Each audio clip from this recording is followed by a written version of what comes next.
Holidays-nale, adu namma GT Holidays da. South India's #1 travel brand. Athisaya அதிசயங்களின் ஆரம்பம். அதிசயா அதிசயம் நடக்கும் நிச்சயமா. அழகு தரும் மூலிகைகள், ஆரோக்கியம் தரும் மருத்துவர்கள். டாக்டர் ஸ்ரீவர்மாஸ். ஐபிசி தமிழ் நேயர்களுக்கு வணக்கம். ஜேர்னலிஸ்ட் டேபிள் நிகழ்ச்சிக்கு உங்களை வரவேற்பதில் மகிழ்ச்சி. முக்கியமான கேள்வி இது. ஒரு கூட்டணி ஆட்சி அப்படிங்கிற இடத்துக்கு உண்மையிலே தமிழ்நாடு நகர்ந்துருச்சா, இல்லை மற்ற திமுக அதிமுகவை தவிர்த்த மற்ற கட்சிகள் எல்லாம் அவங்களுடைய பேர வலிமைக்காக அந்த கோரிக்கையை ஒரு கார்டாக யூஸ் பண்ணிட்டே இருக்காங்களா? பேர வலிமைக்காக கார்டாக தான் யூஸ் பண்ணுறாங்க. ஆனால் அவ்வாறு நகர்வது நல்லது என்பது என்னுடைய பார்வை.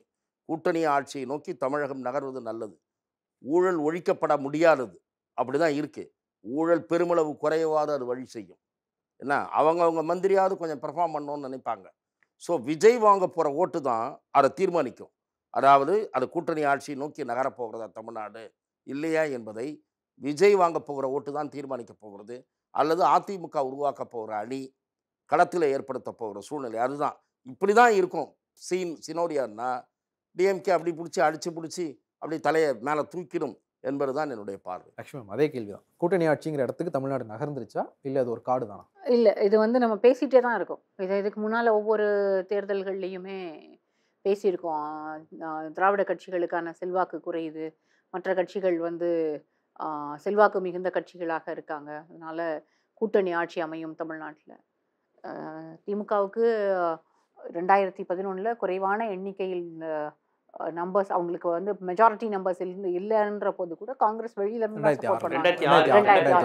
Sorry 2006 sorry. ஆனா அந்த முறை கூட அது திமுக ஆட்சியாகத்தான் இருந்தது. எப்படி இருந்தாலும் இது கூட்டணி ஆட்சிக்கான ஒரு அதை பேசிட்டே தான் இருக்கோம். நம்ம எல்லா கட்டங்கள்லையுமே பேசியிருப்போம். ஆனால் கூட்டணி ஆட்சி நோக்கி நகர்வதற்கான வாய்ப்புகள் மிக குறைவு. இது ஏன் இந்த பேச்சு அதிகமாச்சு அப்படின்னு நான் புரிஞ்சுக்கிறேன் அப்படின்னா, விக்கிரவாண்டி மாநாட்டில் விஜய் அவர்கள் அதை பேசுகிறாரு. பேசும்போது ஆமாம், தமிழ்நாட்டில் கூட்டணி வந்துடும், விஜய் வந்துட்டாரு, விஜய் வந்ததுனால அவர் எல்லா இடங்களில் இருக்கக்கூடிய வாக்குகளையும் அப்படியே தொக்கா அவர் எடுத்துருவார், அதனால 2 திராவிட கட்சிகளினுடைய செல்வாக்கும் குறைஞ்சு போயிடும். நான் திரும்பவும் அதுதான் சொல்கிறேன். தமிழ்நாட்டில் எப்போதுமே பைப்போலராக தான் இருந்திருக்கு. ஆனால் 2024 எலெக்ஷனுக்கு பிறகு அதிமுகவினுடைய செல்வாக்கு சரிந்திருக்கிறது. அப்போ இந்த ஸ்பேஸை யார் எடுத்துக்க போகிறாங்க அப்படின்ற கொஸ்டின் தான். அதை விஜயால் ஃபில் பண்ண முடியுமா அப்படின்றதும் கேள்விக்குள்ளானது தான். ஜீவா, அதே கொஸ்டின் தான். அது காலத்தின் கட்டாயமா இல்லை பார்கெனிங் கார்டு தானா? காலத்தின் கட்டாயம்லாம் கிடையவே கிடையாது. இன்றைக்கி தமிழ்நாடு இவ்வளவு சிறப்பாக இருக்கிறதுக்கு காரணமே எந்தவித அழுத்தங்களும் இல்லாமல் திமுகவும் அதிமுகவும் இங்கே ஆட்சி செஞ்சுக்கிட்டு இருந்தது தான். அதான் ரொம்ப மெயினானது. அது இப்போ நீ கூட்டணிங்கிற கான்செப்ட் 67க்கு அப்புறம் தானே வருது. அதுக்கு பக்தவச்சலம் ஆட்சி வரையும் அப்படி கான்செப்ட் அண்ணா தானே உருவாக்குறாரு, வானவில் அலைன்ஸ். அதுலேருந்து இதுவரையும் கூட்டணி அப்படிங்கிறதா இருக்க ஒழிய அமைச்சரவைங்கிற கான்செப்ட் வந்தாலே படுதோல்வி. அதாவது திமுக காங்கிரஸுக்கு அதிக சீட்டு கொடுத்துருச்சுன்னா 80 சட்டமன்ற தேர்தல் படுதோல்வி. இது 2011 அதிக சீட்டு கொடுத்தாங்கன்னு தெரிஞ்ச உடனே படுதோல்வி. அதனால் அந்த கூட்டணி ஆட்சிங்கிற கான்செப்ட் மக்களும் எதிர்பார்க்கல. எந்த மக்கள் இப்போ கூட்டணி ஆட்சி வேணும் எங்களுக்குன்னு திமுகவா அதிமுகவா தான் பார்க்குறாங்களே ஒழிய கூட்டணி ஆட்சிங்கிற கான்செப்டே தமிழ்நாட்டு மக்களும் எதிர்பார்க்கல. அது ஒரு நீடாகவும் இல்லை. இப்போ கர்நாடகா இருக்குது பக்கத்தில், உங்களுக்கு எப்போவுமே கூட்டணி ஆட்சி இப்போ தான் இல்லை, மற்றபடி கூட்டணி ஆட்சி கெடுக்கக்கூடியதாக இருக்குது. 5 வருஷம் அங்கே ஆட்சி செய்ய முடியுதா கர்நாடகாவில்? அந்த மாதிரியான சூழல் தமிழ்நாட்டில் வரவே கிடையாது. தமிழ்நாட்டில் என்றைக்குமே சட்டசபைக்கு அந்த பிரச்சனை வந்ததே கிடையாது. காரணம் இந்த கூட்டணி ஆட்சிங்கிற அந்த கான்செப்ட்லாம் இல்லாதனால தான். பிரியன் சார், இல்லை விஜயை பொறுத்த மட்டும் அவர் இந்த கூட்டணி ஆட்சி தான் விஜய் பேசுகிற கார்டை போட்டதுக்கு என்ன காரணம்னா, தன் பக்கத்தில் சில கட்சிகள் வரணும் கூட்டணிக்குன்னு ஒரு தூண்டில் போடுற விஷயமா தான் அவர் பேசியிருக்காருன்னு நினைக்கிறேன். தமிழ்நாட்டை பொறுத்த மட்டும் முக்கியமான 2 கட்சிகள் திமுக அதிமுக கொள்கை அளவில் அதிகாரத்தில் பங்கு கொடுக்கறதுக்கு எந்த விதத்துலையும் அவங்க ஒத்துக்கலைன்றதான் உண்மையான விஷயம். யாருமே அதனால தான் விஜயோட அதிமுகவோட கூட்டணி சரியாக ஒர்க் அவுட் ஆகாது இருக்குது ஆக்சுவலாக. ஸோ அது மாதிரி இருக்கும்பொழுது இந்த கூட்டணி இந்த கூட்டணி ஆட்சி என்பது இயல்பாகவே அமைஞ்சாதான் உண்டு. அதாவது தலைமை தாங்கிற கட்சி மெஜாரிட்டி வாங்காத போனோம். அப்போது ஒரு ஷார்ட்டேஜ் ஆகும்போது மற்ற கட்சிகள் உதவி பண்ணும்போது முந்தி மாதிரி வெறுமனை வெளியிலேருந்து ஆதரிக்கிறோன்னு சொல்கிற நிலைமை இப்போ கிடையாது. இப்போது நாங்கள் உள்ளே வருவோம், அதிகாரத்தில் பங்கு பெறுவோன்ற அந்த விஷயம் ஒரு ஸ்டெப்பு நம்ம முன்னாடி வந்திருக்காங்க அவங்க இப்போ எல்லாருமே. அதனால் இது தேர்தலுக்கு முன்னாடியே நாங்கள் கூட்டணி ஆட்சி தான் அமைக்க போகிறோம்னு சொல்லி நீங்கள் ஓட்டு கேட்குற தைரியம் லீட் பண்ணுற கட்சிகளுக்கு இப்போ இல்லை. இயல்பாகவே வந்ததுன்னு வச்சுக்கோங்க, அப்போ அந்த மற்ற கட்சிகள் கூட்டணியில் இருக்கிற மற்ற கட்சிகளுக்கு நீங்கள் அதிகாரத்தை கொடுக்க வேண்டிய கட்டாயத்துக்கு தள்ளப்படுவீங்க, கூட்டணி ஆட்சிக்கு தள்ளப்படுவீங்க. ஸோ அது தேர்தல் முடிவுகளை பொறுத்து தான் அது இருக்குது ஆக்சுவலாக. ரமேஷ் சார், நீங்கள் விடைபெறதுக்கு முன்னாடி விஜய்க்கான வாய்ப்புகள் எப்படி இருக்குன்றதை பற்றி மட்டும் கொஞ்சம் சொல்லிடுங்க. அவருடைய மதுரை மாநாட்டையும் சேர்த்து சொல்லிடுங்க. இல்லை, மதுரை மாநாடு வெற்றின்னு இல்லை. நான் பல ஊர்களுக்கு பயணம் செய்கிறேன். நானும் ஆரம்பத்தில் திரு விஜய் எம்ஜிஆர் ஆக முடியாது அப்படின்ற பார்வை தான் நான். ஏனென்றால் திரு எம்ஜிஆர், மக்கள் தலைவர் எம்ஜிஆர் அவர்களுடைய பல்வேறு சுற்றுப்பயணங்களில் நான் செய்தியாளராக போயிருக்கிறேன் 1980களின் முற்பகுதியிலிருந்து. ஆகவே அவருடைய அப்போல்லாம் தேர்தல் பிரச்சாரத்திற்கு வரையறையெல்லாம் கிடையாது.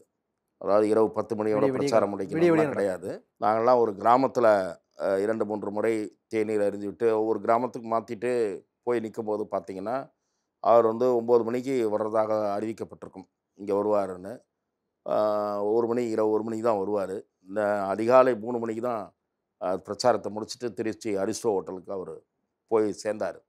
ஸோ அதிகாலை 1 மணிக்கு போகிறப்போ அந்த ஊரில் 9 மணிலேருந்து பாட்டு போட்டுட்ருப்பாங்க. கொஞ்சம் நேரம் ஊர் அடங்கும், மறுபடியும் பாட்டு போடுவாங்க, வரப்போறாருன்னுவாங்க. ஆம்பளைங்கள்லாம் வந்துடுவாங்க. அப்புறம் எங்கேருந்து தான் ஜனங்க வரும்னு தெரியாது. லேடிஸ் எல்லாம் கை குழந்தையோடு ஓடி வரும். பெரிய ஊரே ஜேன்னு ஆகிடும். கொஞ்சம் நேரம் முன்னாடி இப்படியா இருந்ததுன்ற மாதிரி இருக்கும். ஸோ அப்படி ஒரு எழுச்சி மக்களிடம் இருந்தது. இன்றைக்கு நான் பல பகுதிகளுக்கு போய் அங்கே இருக்கக்கூடிய கார் ஓட்டுநர், ஆட்டோ ஓட்டுநர் இவங்ககிட்டலாம் பேசும்போது, விஜய்க்கு எப்படி சார் சான்ஸ் இருக்கா, வந்துடுவாரா என்று அவர்களாக கேட்கிறார்கள். பத்திரிகையாளர்ன்றது தெரிந்த பிறகு அவர்களாக கேட்கிறார்கள். நம்ம டிவியில் வரோம், ஏதோ பார்க்குறாங்க. ஸோ விஜய்க்கு ஒரு புது வாக்கு வங்கி உருவாகி இருக்கிறது. இவங்களுக்கு ஒரு சேதாரத்தை ஏற்படுத்துறது ஒன்று. பெண்கள், இளைஞர்கள் அவர்களை அவர் அதிகமாக ஈர்த்திருக்கிறாருன்னு நம்ம ஒரு பிரபல வார பத்திரிகையில் அதை பார்த்தோம்.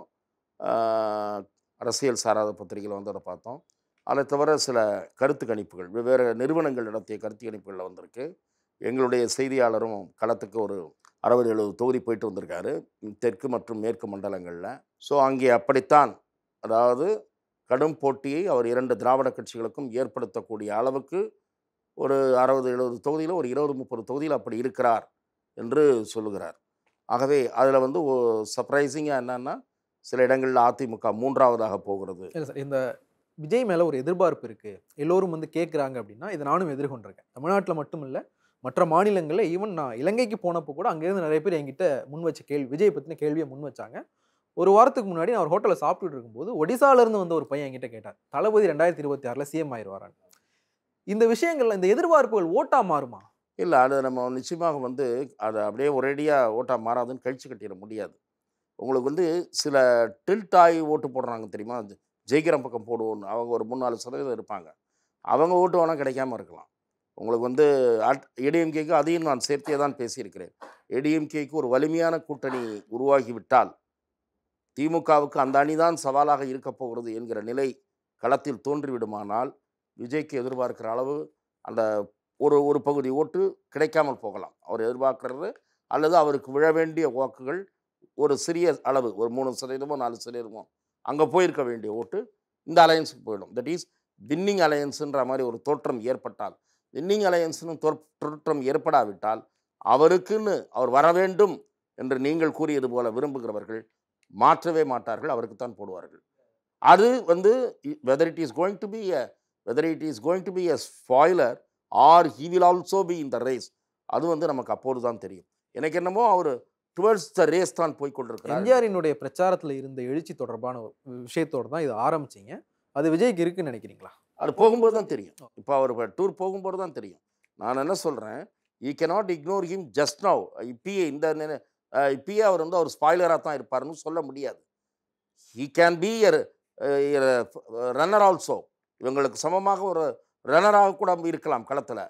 ஸோ அது நாம் பொறுத்திருந்து தான் பார்க்க வேண்டும். மதுரை மாநாடு சார் எம்ஜிஆரை ஒப்புமைப்படுத்தி பேசியிருக்கிறார். மதுரையில் விஜய் மாநாடு நடத்தவிருக்கிறார். அவரோடு நான் ஒப்பிடவில்லை, நான் அவரோடு ஒப்பிடவே முடியாது என்றுதான் ஒப்பிடல.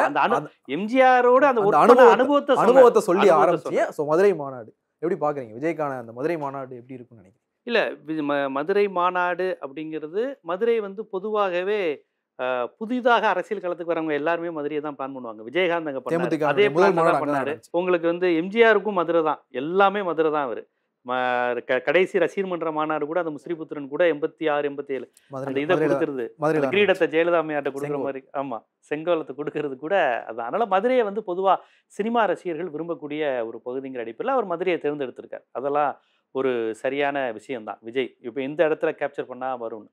ஆனால் விஜய்க்கு வந்து இப்போ வந்து சார் சொன்ன ஒரு விஷயம் கரெக்டு, இளைஞர்கள் பெண்கள் வாக்குகள் இருக்குது. ஆனால் ஒரு பொலிட்டிக்கலான ஆட்கள் தான் 99% அப்படி தான் இருக்கிறாங்க.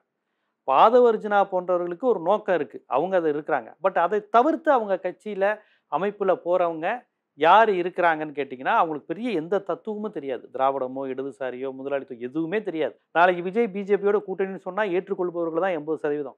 இல்லை திமுகவுடன் கூட்டணின்னு சொன்னால் ஒரு 50% ஏற்றுக்குவாங்க. ஏன்னு கேட்டால் இப்போ இருக்கிற திமுக எதிர்ப்பு மனநிலை தான் விஜய்கிட்ட வந்து நிறையா இருக்குது. விஜய் கட்சி அந்த மாதிரி தான் அவர் உருவாக்கி வச்சிருக்கிறார். அதனால் இவர் வந்து எப்படி வருவார் அப்படிங்கிற விஷயங்களை பார்க்கும்போது உங்களுக்கு கேண்டிடேட் போடுறதுங்கிறது ஒரு பெரிய விஷயம். இப்போ எம்ஜிஆர் இருக்காருன்னு வச்சுக்கோங்களேன். எம்ஜிஆர் வந்து 72 அரசியலுக்கு வரல, 53 வந்தார். 57 அண்ணாவால் நீ நாடோடி மன்னன் மாதிரி ஒரு 3 படம் எடுத்தால் திராவிட நாடை பெற்றலான்னு பாராட்டு பெற்றார். 62 அவர் வந்து மாநிலங்களவை மாநில சட்டப்பேரவையினுடைய மேலவை உறுப்பினர் ஆகிறாரு. 67 சட்டமன்ற உறுப்பினர் ஆகிறாரு. 67 சிறுசேமிப்பு துணைத் தலைவர் ஆகிறாரு. 72 திருப்பி சட்டமன்ற உறுப்பினர் ஆகிறாரு, பொருளாளர் ஆகிறாரு. இவ்வளவு பதவிகள் பெற்று ஒரு அரசியல் அனுபவம், தேர்தல் கட்சி, உதயசூரியனுக்கு ஓட்டு கேட்கறது, படங்கள் மூலமாக உதயசூரியனுக்கு ஓட்டு கேட்கறது, திமுகவுக்காகவே பிரச்சாரம் செய்கிறது, இவ்வளவு அனுபவம் பெற்ற எம்ஜிஆர் தான் ஒரு அரசியல் கட்சியை தொடங்குறாரு. அவருக்கு அரசியல் புதிது கிடையாது. 72 எம்ஜிஆருக்கு. எம்ஜிஆர் ரசிகர்களுக்கும் அரசியல் புதிது கிடையாது. ஒரு 5 வருஷத்துக்கு முன்னாடி, 72 தேர்தல், ஒரு வருஷத்துக்கு முன்னாடி உதயசூரியனுக்கு ஓட்டு கேட்ட எம்ஜிஆர் ரசிகர்கள் தான் 6 மாசத்துல மாயத்தை வந்து ஒரு இன்னைக்கு முடிவு பண்ணி அரசியலுக்கு வரல. அவர் பூத் கமிட்டி வரைக்குமான வேலைகளை கடந்த சில ஆண்டுகளாகவே பண்ணிட்டு தானே இருந்தார். எம்ஜிஆர் விஜய்க்கு இருக்கக்கூடிய கலா அனுபவத்தையும் அவருடைய ரசிகர்களையும் நீங்க விஜயகாந்தோட கூட ஒப்பிட முடியாது, நீங்க எம்ஜிஆரோட ஒப்பிடவே முடியாது. அவங்களுக்கு இது நிறைய பேர் புரிய மாட்டேங்குது. ஒப்பிடல, அரசியலுக்கான ஒரு முன் தயாரிப்போட பூத் கமிட்டி அப்படி பாத்தீங்கன்னா விஜயகாந்த் கூட 2021 வரைக்குமே வந்து ஒரு பூத் கமிட்டி வேலைகள் 2021 ஸ்டார்ட் பண்ணிட்டாங்க. நீங்க அந்த தேர்தல்ல நீங்க சொல்றது எனக்கு புரியுது. அந்த தேர்தல்ல தன்னுடைய பேரை எங்கேயாவது அவர் முன்னிலைப்படுத்தினாரா? அது ஏதோ ஒரு கூட்டணின்னு வச்சிருப்பாரு, இது விஜய் நல இயக்கமா ஏதோ ஒரு பேர் வச்சிருந்திருப்பாங்க. அது ப்ளூ கலர் படம் போட்டு விஜய் மக்கள் இயக்கம் ஏதோ ஒரு பேர் வச்சிருப்பாங்க. அதுல எங்கேயுமே விஜய் வந்து தன்னை முன்னிலைப்படுத்தல. உள்ளாட்சி தேர்தல் அவங்க போட்டிட்டு விஜய் மக்கள் இயக்கம் போட்டிட்டு சொல்ல. சரி, விஜய் மக்கள் இயக்கத்துக்கு பூத் கமிட்டி வரையிலான நிர்வாகிகளை அவங்க 2021 இருந்து நியமிக்க ஆரம்பிச்சிட்டாங்க. இல்ல அது அந்த மாதிரிலாம் அது பண்ணலாங்க. புதுசா ஒரு கட்சி வர்றாங்கன்னா அவங்க மேல வைக்கிற விமர்சனம் என்னவா இருக்கும்? தமிழ்நாட்டில் 68,000 பூத் இருக்கு. உங்களால் 68,000 பூத்துக்கு பூத் கமிட்டி போட முடியுமா அப்படிங்கிறது தான் முதல் கேள்வி எழுப்புறதாவே இருக்கும். திமுகவுக்கும் அதிமுகவுக்கும் அந்த கட்டமைப்பு பலம் இருக்கு. அவர் அந்த கட்டமைப்பு பலத்தை உருவாக்கிட்டு தானே இங்க வர்றாரு. இப்போ சமீபத்தில் வாக்காளர் பட்டியல் சரிபார்ப்பு முகாம்கள் நடந்தது. தமிழ்நாடு முழுக்க எல்லா பூத்லையும் திமுகவுக்கு அதிமுகவுக்கு இணையா தாவேகா நிர்வாகிகள் உட்கார்ந்துருக்காங்க. பெண்கள் அதிக அளவில் போய் உட்கார்ந்துருக்காங்க தாவேகா சார்பா. இது களத்துல இருந்து வந்த தகவல். நீங்க அதை எப்படி ஒரு லெஃப்ட் ஹேண்ட்ல எடுத்தோன்னு தட்டிட முடியும்? இல்ல அப்படிலாம் தட்டுறது இல்லைங்க. அவருக்கு ரசிகர்கள் இருக்கிறாங்க. அதாவது உங்களுக்கு தெரிஞ்ச ரசிகர் மன்றங்கள், ஜாதி சங்கங்கள் 234 தொகுதின்னு இருக்கிறாங்க. இவங்க பெரும்பாலும் ஒரு சமூகத்துக்கு ஒரு ஆன்டி கான்செப்டாக இருப்பாங்க, இல்லைனா எந்த அரசியலற்ற தன்மையில் இருக்கக்கூடியவங்களா இருப்பாங்க. அப்படிப்பட்டவங்க இப்போ அதிகமாகிட்டு இருக்கிறாங்க. அதைத்தான் நான் கடந்த இதிலே சொன்னேன். வலதுசாரிகள் இங்கே வந்து இளைஞர்கள் வந்து பெரும்பாலும் சீமான் விஜய் பின்னாடி நிறையா இருக்கிறாங்க. திராவிடம் இடதுசாரி பின்னாடி வரக்கூடிய இளைஞர்கள் குறைவாக இருக்கிறாங்க. 45 வயசுக்கு மேலே தான் இந்த கான்செப்டை கேட்குறான். புது இளைஞர்களுக்கு சினிமாவும் விஜயும் சீமானும் தான் ரொம்ப முக்கியமாக இருக்கிறாங்கன்னு கடந்ததிலே சொன்னேன். ஸோ அந்த கூட்டம் இருக்குது. நான் விஜய் கூட்டம் இல்லை அந்த மாதிரிலாம் சொல்லலை. இருந்தாலும் கட்டமைப்புங்கிற மாதிரி விஷயங்கள் முக்கியம். கேண்டிடேட் முக்கியங்க. 234 தொகுதி போடுறாரு. ஒரு கூட்டணி வச்சு 170 தொகுதிக்கே போடுறாருன்னு வச்சுக்கோங்களேன். விஜயகாந்த் கட்சிக்கு நான் பலமுறை சொல்லியிருக்கேன், ஏழை ஜாதி படத்திலிருந்தே அவன் கட்சி ரசிகர்கள் தொண்டர்கள் ஆகிட்டான். வேட்டி கட்டிட்டு தான் ஓப்பனிங் ஷோ வருவான். ரஜினிகாந்த் படத்துக்கு வர்றவங்க வந்து சீட்டை உடைச்சிட்டு போவான். இவன் அப்படி கிடையாது. வேட்டி கட்டி ஒரு இதாக வருவான். ஒரு என்ன சொல்கிறது, ஒரு பொறுப்பான ஆளாக வருவாங்க, ஒரு நிர்வாகியமாக இருப்பாங்க. எப்போ 92 93 ஏழை ஜாதி படத்திலிருந்தே அவர் ஏடிஎம்கேவை விமர்சிக்கிறது, பாமகவை விமர்சிக்கிற கான்செப்ட்லாம் அவருடைய படங்களில் வந்துடும். அவர் ஏன் ரிஷிவந்தியை கள்ளக்குறிச்சியில் நின்னார்னா பாமகவை டார்கெட் பண்ணி அவர் 10 வருஷத்துக்கு முன்னாடியே ஜாதி சங்கங்களை விமர்சனம் பண்ணி தான் படம் எடுப்பார். வல்லரசிலே ஜாதி சங்கங்களை விமர்சனம் பண்ணி தான் ரொம்ப டார்கெட்டாக 15 வருஷமாக அந்த ஒர்க்கில் இருந்தார். என்ன சொன்னால் எம்ஜிஆர் இறந்ததுக்கு அப்புறமே விஜயகாந்த் பிளான் பண்ணிக்கிட்டு தான் இருந்தார். அப்படி ஒரு பிளான் பண்ணி தான் விஜயகாந்த் வந்தார். அந்த விஜயகாந்தே உங்களுக்கு கூட்டணி வச்சு தான் எதிர்க்கட்சி தலைவர் ஆக முடிஞ்சது. விஜய்கிட்ட அப்படி ஒரு நோக்கம்லாம் கிடையாது. நீங்கள் சொல்கிறாப்புல அவர் கலைஞர் வரையும் கலைஞர்கிட்ட ரொம்ப இதாக இருந்தார். ஜெயலலிதாமாட்ட ஒரு அணிலாக இருந்தேன்னாரு. அதுக்கப்புறம் திடீர்னு தான் அவர் இந்த மாதிரிலாம் யோசித்து வராரே ஒழிய விஜயகாந்த் மாதிரியோ எம்ஜிஆர் மாதிரியோ ஒரு அரசியல் கட்டமைப்பு கிடையாது. கட்சி ஆரம்பிக்கும் போதே எம்ஜிஆர்கிட்ட கட்டமைப்பு இருந்தது. விஜயகாந்த்கிட்ட ஒரு கட்டமைப்பை அந்த ஈக்குவலாக அவங்க உருவாக்கி வச்சுருந்தாங்க. அதுவும் அவங்க 2 பேரும் உயிரோடு இருக்கும்போதே வந்தார் துணிச்சலா விஜயகாந்த். விஜய் போன்றவர்களாம் ஒரு கம்ஃபர்ட் ஜோனில் வந்தோடனே ஜெயிக்கணுங்கிற மாதிரியான ஒரு கான்செப்டில் வர்றாங்க. அவரை நம்பி இருக்கக்கூடிய ரசிகர்கள் அந்த அளவுக்கு கட்டமைப்பு இந்த வேலைகளுக்கு பழக்கப்பட்டவங்களான்னு பார்க்கணும்.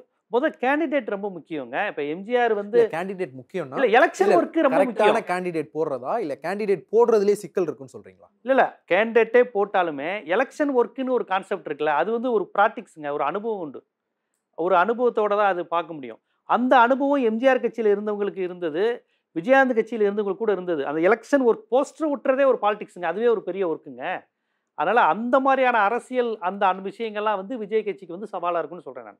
பிரியன் சார், விஜயினுடைய அரசியல் பற்றி நம்ம தொடக்க காலத்திலிருந்து பேசினதுலேருந்தே வட மாவட்டங்களில் அவருக்கான ஒரு செல்வாக்கு, நீங்களோட விருதாச்சலத்திலே கூட விஜய் போட்டியிடலாம் அப்படிங்கிற விஷயங்கள்லாம் வந்து பதிவு பண்ணியிருந்தீங்க. ஆனால் இன்னும் வந்து தென் மாவட்டத்தில் அந்த விஜய்க்கான ஆதரவு எவ்வளவு இருக்குது அப்படிங்கிறது வந்து தமிழ்நாடு முழுக்க அன்டெஸ்டட் தான். ஆனால் வட மாவட்டங்களில் அவருக்கு இருக்கிற செல்வாக்கு அளவு கூட தென் மாவட்டத்தில் இருக்கான்றது தெரியல. ஏன்னா தென் மாவட்டங்களில் விஜய் எப்படி பார்க்கப்படுறார் அப்படிங்கிறது வந்து எனக்கு தெரியும். இன்னும் அவருக்கு சமூகம் சார்ந்த சில சிக்கல்களும் தென் மாவட்டங்களில் உண்டு.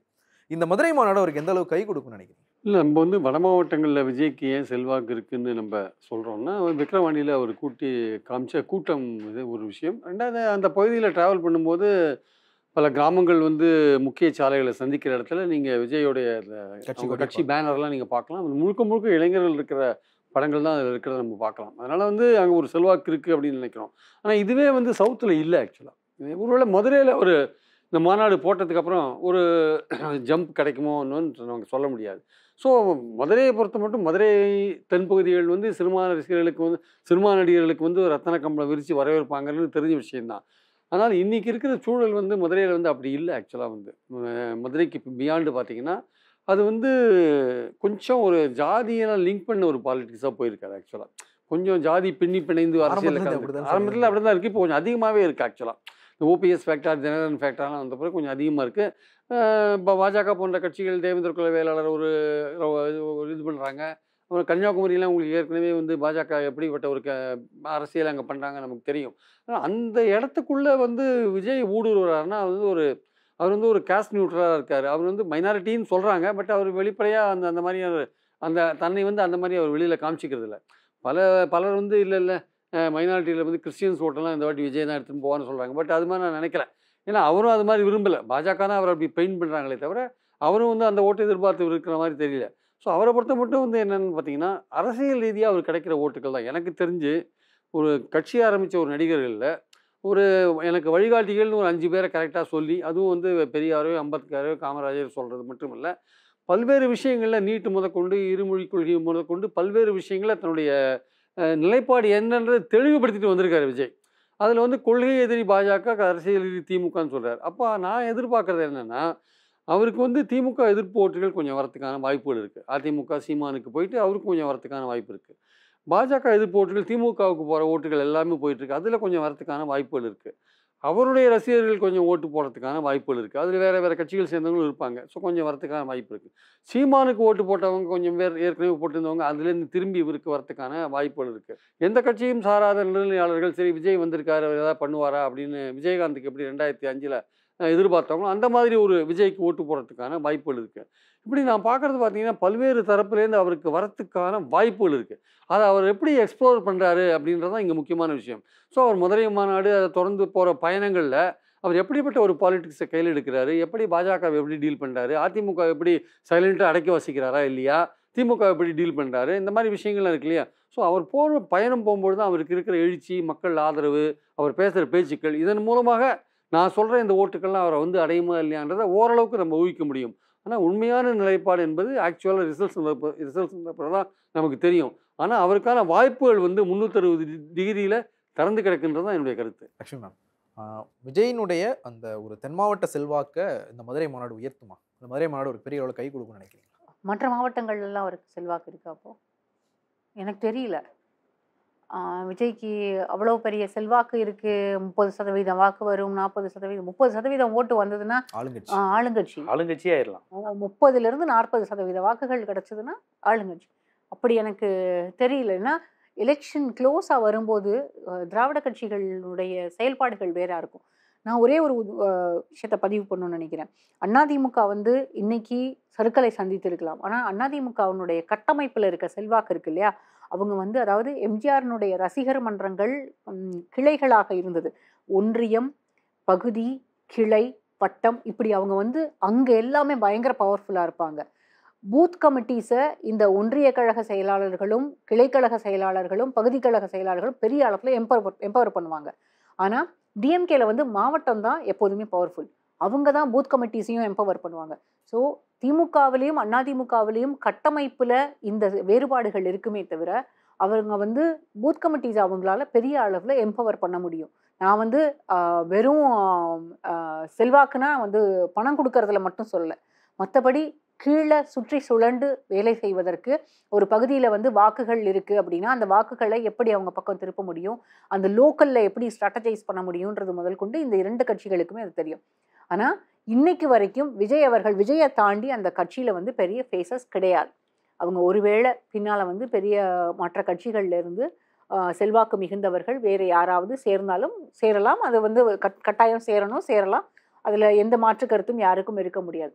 ஆனால் இந்த பூத் கமிட்டிஸை எப்படி எம்பவர் பண்ண போகிறாங்க, இதுக்கு மேலே இருக்கக்கூடிய கட்டமைப்புகள் எப்படி உதவ போகிறதுன்றதும் ஒரு கேள்வி. 2வது, விஜய் மட்டும்தான் முகம். விஜய் வந்து எனக்கு தெரிஞ்சு அவர் வெளியில் வந்து இன்னும் அதிகமாக பேச ஆரம்பிக்க மக்கள் மத்தியில் போக 2 திராவிட கட்சிகளினுடைய அவங்க அதிகமாக அரசியல் ரீதியாக விஜயை வந்து அதாவது நேரடியாக தாக்குறாங்களோ இல்லையோ, நேரடியாக வந்து ஒரு பெரிய பொலிட்டிக்கல் ஃபைட்டுக்கு வராங்களோ இல்லையோ, இக்னோர் பண்ணாலே அவருக்கான ஸ்பேஸ் குறைஞ்சி போயிடும். அதிமுக விஜய்க்கு பதில் சொல்லலாம். எனக்கு தெரிஞ்சு திமுக வந்து கட்டாயம் விஜய்க்கு பதில் சொல்லாது. எந்த இடத்துலையுமே பதில் சொல்ல மாட்டாங்க, இக்னோர் பண்ணுவாங்க. ஒருவேளை கூட்டணி கட்சிகளை மட்டும் வச்சு பதில் சொல்ல வைக்கலாம், அல்லது வந்து வேறு ஏதாவது ஒவ்வொரு கட்டத்திலையும் ஏதாவது ஒரு அறிக்கை வரலாம். அந்த மாதிரி தான் இருக்குமே தவிர இக்னோர் பண்ண ஆரம்பிக்கும் போது அந்த பொலிட்டிக்கல் ஃபைட்டுக்குள்ளே அவர் வரவே மாட்டார். அப்போ எங்கே போகும், விஜய்க்கான ஸ்பேஸே குறைஞ்சிரும். இன்னொன்று வந்து சோஷியல் மீடியா தான் அவருடைய ரசிகர்களும் அவருடைய ஃபாலோயர்ஸ் மற்றபடி அவர் கட்சியில் இருக்கக்கூடிய தொண்டர்களும் பெரிய அளவில் களமாடுறது சோஷியல் மீடியாவில் தான். சோஷியல் மீடியாவை விட்டு கீழே போனால் களத்தில் அவருக்கான ஆட்கள் இருக்காங்க, இல்லைன்னா நான் சொல்ல. ஒரு போராட்டத்துக்கு அவங்களால நம்பர்ஸ் நிறைய பேர் கூட்டத்தை கூட்ட முடியுது. அதே போல் விக்கிரவாண்டி மாநாட்டுக்கு அவருக்கு ஒரு பெருங்கூட்டம் வந்தது. இனி வந்து மதுரை மாநாட்டுக்கும் ஒரு பெருங்கூட்டம் வரும். கோயம்புத்தூருக்கு அவர் வந்து பூத் கமிட்டி மீட்டிங்க்கு போனப்பவும் பெரும் கூட்டம் வந்தது. ஒரு நடிகரை பார்ப்பதற்கு எல்லாருமே போவாங்க. நீங்களும் போவீங்க, நானும் போவேன், அவரும் போவார். ரோட்டில் அவர் போகும்போது விஜய் போகிறாரே அப்படின்னு பார்க்கறதுக்கான வாய்ப்புகள் எல்லாருக்குமே. இன்னும் சொல்ல போனால் நான் விஜய் ரசிகர் தான். ஆனால் விஜய் ரசிகராக இருக்கிறதுக்காக விஜய்க்கு ஓட்டு போடணுன்ற அவசியம் கிடையாது. படத்தில் நீங்கள் ஒருத்தரை ரசிக்கலாம். தமிழ்நாட்டில் எம்ஜிஆரை ரசித்து எம்ஜிஆருக்காக வாக்களித்த காலம் வேறு. இன்றைக்கு விஜய் ரசிகர்களாக இருக்கக்கூடியவர்கள் விஜய், ஏன்னா இன்னைக்கு வந்து சோஷியல் மீடியாவும் சரி மீடியாவும் சரி எல்லா இடங்கள்லையுமே பெருசாக மக்களை வந்து பொலிட்டிக்கலாக எஜுகேட் பண்ணிட்டாங்க. இன்னும் சொல்லப்போனால் இப்போ வந்து தமிழ்நாட்டில் இருக்கக்கூடிய எம்ஜிஆர் காலத்தில் இருந்ததை விட இப்போ வந்து அந்த வெல்ஃபேர் ஸ்கீம்ஸில் நான் வந்து இன்றைக்கி டிஎம்கே மட்டும்தான் செய்கிறாங்கன்னு சொல்லல. அதிமுக காலத்திலிருந்து ஜெயலலிதா செய்ததிலிருந்து அதற்கு பிறகு கலைஞர் காலத்திலும் சரி எல்லா கட்டங்கள்லையுமே திராவிட கட்சிகள் மக்களை வந்து இந்த வெல்ஃபேர் ஸ்கீம்ஸ் மூலமாக பெரிய அளவில் மக்களை எம்பவர் பண்ணிட்டாங்க. So people are politically educated. நீங்கள் அவங்கள வந்து ஒரு மாநாடு மூலமாகவோ இல்லை பேசுறது மூலமாகவோ பெரிய அளவில் அவங்கள மாற்றிட முடியாது. ஃபென்சிட்டர்ஸ் இருப்பாங்க, ஃபென்சிட்டர்ஸ் அவருக்கு ஃபேவரபுளாக இருக்கலாம், இல்லைன்னு இல்லை. இன்னொன்று வந்து தமிழ்நாட்டில் ஒரு கான்செப்ட் என்னென்னா ஜெயிக்கிற கட்சிக்கு ஓட்டு போட்டுடலாம் அப்படின்ற ஒரு எண்ணமும் மக்கள் மத்தியில் நிறைய இடங்கள்ல இருக்குது. அதுவும் அவருக்கு ஃபேவரபுளாக ஒர்க் ஆகாமல் கூட போகலாம். இது வந்து தேர்தல் நேரத்தில் இருக்க சூழ்நிலைகள் மாறும். சூழ்நிலைகள் மாறும்போது அவருக்கான ஸ்பேஸ் சுருங்கலாம் இல்லை அதிகரிக்கலாம். ஆனால் என்னை பொறுத்த வரைக்கும் அவர் வந்து நிறைய பகுதிகளில் ஒரு டிஸ்ரப்டராக தான் இருப்பாரே தவிர ஸ்பாய்லராக தான் இருப்பாரே தவிர ஒரு பெரிய வெற்றி பெறக்கூடியவராக இருப்பார்னு தோணலை. நான் ஆரம்பத்தில் இந்த ஷோ ஆரம்பிக்கும் போதே நான் உங்ககிட்ட சொன்னது 2 திராவிட கட்சிகளுமே எப்போதும் இதை பைப்போலாராக இருக்கணும்னு பார்த்துருக்காங்க. இன்னைக்கு அதிமுகவினுடைய பொதுச் செயலாளர் பேசும்போது எடப்பாடி பழனிசாமிக்கு திமுக தொடர்ந்து பதிலளிக்கிறது. திமுக எது பண்ணாலும் அதிமுக விமர்சனம் செய்கிறது. இதற்கான காரணம் இன்னமும் இது இருதுருவ அரசியலாக இருக்க வேண்டும் என்பதற்காகத்தான். 2 கட்சிகளும் அந்த ஸ்பேஸை விட மாட்டாங்க. அப்போ அந்த ஆல்டர்னேட் ஸ்பேஸ் எவ்வளோ ஓட்டு உங்களுக்கு, எவ்வளோ % ஓட்டு உங்களுக்கு இருக்கும்? 8% 10% தான் இருக்கும். அதை மட்டும்தான் டேப் பண்ண முடியும். ஒருவேளை ஆன்டி இன்கம்பன்சி ஓட்ஸ் ஏடிஎம்கே கிட்ட இருந்து வெளியில் போய் ஆன்டி டிஎம்கே ஓட்ஸோ இல்லை ஆன்டி இன்கம்பன்சி ஓட்ஸோ விஜய்க்கு போனாலுமே எனக்கு தெரிந்து 30% வருவதற்கான வாய்ப்புகள் எல்லாம் மிக குறைவு. நன்றி மேடம். விஜயினுடைய மதுரை மாநாடு என்ன மாதிரியான விளைவுகளை ஏற்படுத்துது அப்படிங்கிறத பார்க்கலாம். உங்களுடைய நேரத்துக்கும் கருத்து பகிர்க்கும் மூவருக்கும் நன்றி. ரமேஷ் சார் விடைபெற்று அவருக்கும் நன்றி. மற்றும் ஒரு நிகழ்ச்சி சந்திக்கலாம். நன்றி, வணக்கம். ஹாலிடேஸ்னாலே அது நம்ம GT ஹாலிடேஸ் தான். South India's number 1 travel brand Athisaya அதிசயங்களின் ஆரம்பம். அதிசயா, அதிசயம் நடக்கும் நிச்சயமா. அழகு தரும் மூலிகைகள், ஆரோக்கியம் தரும் மருத்துவர்கள். டாக்டர் ஸ்ரீவர்மாஸ்.